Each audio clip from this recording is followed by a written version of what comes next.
Hi, I'm Seth White. This is my Module 16 case study, the missing Booster Club funds for EDL 854. Summary of the case study. Mr. Stevens is a principal at George Washington Middle School. It's a smaller town where a majority of the community is middle or lower class mill workers. He's given the problem of figuring out where $50 came up missing from their gate collection bag at the end of one of their basketball games. There were 4 people working that night, not including himself, so he would have made 5th. And then only 2 people were working the gate that handled that money or the bag or that money bag there. Category 1, we're figuring out the problem. Obviously, the problem is that there's $50 missing from the collection bank bag. What do we know? We know that there were 4 parents working, 2 in the concession stands, and then 2 at the gate collection. One being Mrs. Bowman. She is one of the parents who is in charge of the PTA. She actually just got declined by Mr. Stevens. She asked if the PTA could fund a trip to New York for her daughter. The reasoning behind why he declined it is because the fact that it was only 1 student. And he said that in the guidelines it says that it needs to benefit a majority of the students, not just one. Mrs. Bowman also handled the money that night before it was handed off to Mr. Stevens. Another thing that needed to be kind of brought to attention to, Mr. Dumas was observed at the gate with a fresh $50 bill. He showed up a little late in the first quarter, but it just seemed a little bit off that he had that amount of money, even though he had just cashed his check that prior before going to the game, is what he said. There were 10 tickets that were reported torn as well at the end of the night by Mrs. Dumas or Mrs. Bauman. Sorry. What do we need to know? Who all handled the cash at the gate? Why wouldn't have Mr. Dumas got smaller bills, knowing that he would have been at the game later on that night? Most people, if you know that you're going to be going to a game, the admission isn't outrageous, so you're going to want a smaller amount of money for when you do go there. And then, was there possibly an accounting error by Mr. Stevens? The fact that it was just him counting the money, maybe he made an error somewhere along the lines. And then, were there any bills over $50 there? Because if Mr. Dumas had a $50 bill, that means he would have had to have paid with a bill bigger than a $50 bill. Category 2, my plan of action. The first step would be obviously to send out an email, I think just to the 2 parents who worked the gate. The other 2 at the concession really didn't handle the money at the gate. So I think just making sure that you could set up a meeting for those 2 parents would be most beneficial. I also think that it'd be better to have a one-on-one conference with them in maybe your office or some sort of setting, other than just shooting emails back and forth, just because the sheer fact that it's a lot easier to lie over an email or just completely ignore an email than to actually have a sit-down conference face-to-face. And then I would obviously relay to both of the parents why I was bringing them in, and then ask them questions such as, like, how many tickets do they think may have been torn that night? Maybe there was more than the 10. They just forgot to report them. Who all handled the cash? Was it just those 2? Was the bag supervised the whole night? Maybe one of them had left the table for a while, and the other one was talking to another parent, and somebody snuck by and maybe stole some money out of the bag. And then also, did anyone pay with a bigger bill than a $50 bill? There's some other questions that you could have asked too, that maybe we'd kind of draw conclusions for you. And then once I've done that, I would probably try to see if the 2 parents' answers matched up. If they matched up, then clearly there must have been some other way where that money went missing. If there maybe have been some differences, maybe we could draw a conclusion and see maybe one parent was lying at some point in time, and maybe that's where the money went missing. Category 3, resolve the issue. This is for the student success, obviously. That's why we do what we do. We do it for the students, and we want to see them be successful and grow. I think that more guidelines need to be put in place with handling money. Maybe have 2 people counting the money at the end of the event to make sure that there's not any accounting errors. Like I said, it's just that simple that Mr. Stevens could have maybe misplaced a couple of 20s or a couple of $5 bills somewhere along those lines, and that money just didn't get counted then. And then assign more roles. Maybe have one person that just takes the cash at the gate. They don't sell it or they don't give out any of the tickets, and then have two other people who give out tickets. Could also be helpful.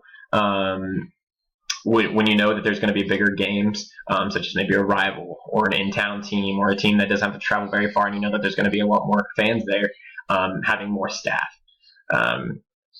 That also helps Mr. Stevens, so he can actually be able to oversee some of this ticket taking, some of the concessions, and still be able to supervise as well. So he's not just stuck doing one of those jobs and trying to jump around everywhere. It gives him a little bit more lax environment, and he's able to move around and be able to figure things out maybe and give better supervision in general. Like I said, maybe staff a school secretary, one that would be able to handle the money at all times. Maybe have her or him take it at half, make sure that the collection adds up, the tickets add up, and then take it again at the end of the game. Just making sure that you have that double check and make sure that all the money's there and nothing is lost. And then also I think another thing that's really important is that the PTA knows where this money is going, what it's funded for. So then you don't have parents kind of asking those questions, or can I just have my student do this, or where is this money even going? Because a lot of the parents in the PTA, I'm guessing, probably don't know what the money is used for anyways. Category 4, debriefing the problem. What I was thinking, feeling, and valuing. Kind of what I was originally thinking was that Mrs. Bowman would have been one of the bigger culprits, just because the fact that she was looking for the money for her daughter's trip to New York. But then once I read the part of Mr. Dumas having the fresh $50 bill right at the gate, kind of made me raise attention to that. And then kind of another question I was thinking, what other person would have the motive to want to take the money from the school? What do they need it for? Why would they do that? That was all kind of coming to my mind as I was reading that. And then what I was feeling, I was obviously upset. Why would you want to take money from our students?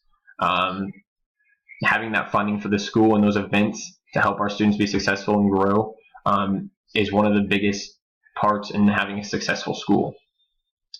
And then I also kind of felt like whoever did it definitely took advantage of Mr. Stevens in a way, just because they knew that they were understaffed.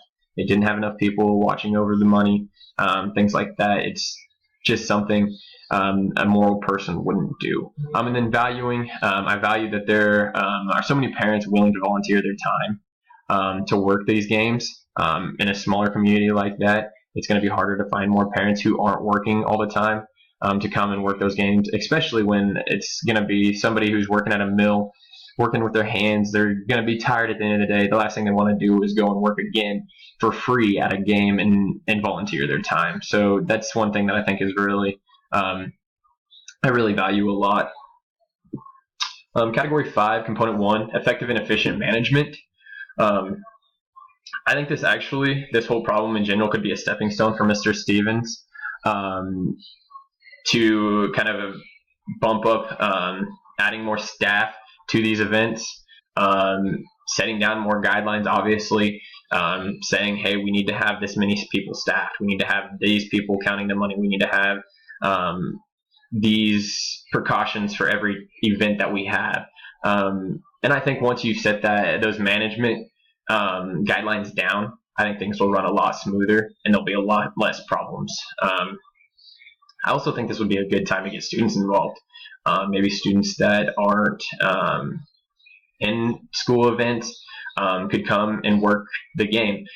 They get volunteer hours. They would obviously have to have some sort of parent observation, kind of watching over them, making sure that they're not making any errors or anything like that. But I think that would be helpful because obviously when they get out in the real world, they're going to have to learn how to count money. They're going to have to learn how to give out a ticket. They're going to have to learn how to count back change at a concession stand. They're going to have to learn how to make sure that they use gloves when putting or giving someone a hot dog or something along those lines. So they're all life skills that are helpful, and I think this would be a really good time to kind of implement those into an event for students. I think that's it for Category 5. Category 5, Component 2, promoting academic learning for all. Student workers at events, like I said in the last slide. One example that we do at Salina South, actually we give it an option. We have a head person for all concession stands for either the football or for basketball. But then they give out to those options of running concession stands to groups and teams to raise money for their whatever sports team it is or whatever group it is, so they can go maybe buy food or buy equipment, things like that. And the only guidelines that they have for that is just make sure that they have 2 adults on staff at all time, kind of overseeing the students as they, like I said, hand out money, count change back, make sure that there's not any errors when it comes to that. Make sure that all PTA members know where the funds are going. Like I said in a previous slide, I think that's really important. Knowing that your money is going to a good cause and is helping these students grow and be successful. And then just getting more parents to the games in general. So by staffing more parents, you're obviously getting more parents there. And then involving the students, like I said, and maybe the concession stands, things like that, you're getting more students there. And all of that all comes together, and it gets more of the community involved. And just having the community involved in general helps the school out immensely. You're going to have more people showing up. You're going to have more people wanting to get involved in things like this. You're going to have more funding from taxpayers. You're going to have more funding from people that just want to see the school be successful in general. Category 5, component 3, school leader promoting. I think as a principal, you obviously have a lot of jobs. You have a lot of titles. But leading by example is one of the best things that you can do. So if that means making appearances at these games and being there to supervise and being there to oversee all the accounting that goes on during this, things like that, that's something you have to do. I think that's kind of one of the nicer things about bigger schools. You have assistant principals, ADs, things like that you can kind of bump those roles off to. But I also still think that getting your face out there and making sure that you're attending these events is really key. And then also making the right group of parents as leaders for the PTA. Clearly, if Mrs. Bowman is one of the leaders, that's not somebody that you really want to be leading that PTA group. Clearly, she wants to be involved in everything, but if her only goal is to have funding for her daughter, then her mind's not in the right place. She needs to look at the school as a whole and want the school to grow. Maybe a group of her daughter's friends will be just as successful and want to go to that same New York trip. Then you're growing as a school, you're growing as a community, all of that comes together. And then just overall, be the leader that you want your kids to have as a principal, I think is the most important part. And then to create a successful school environment. And then these are my references. Thanks for listening.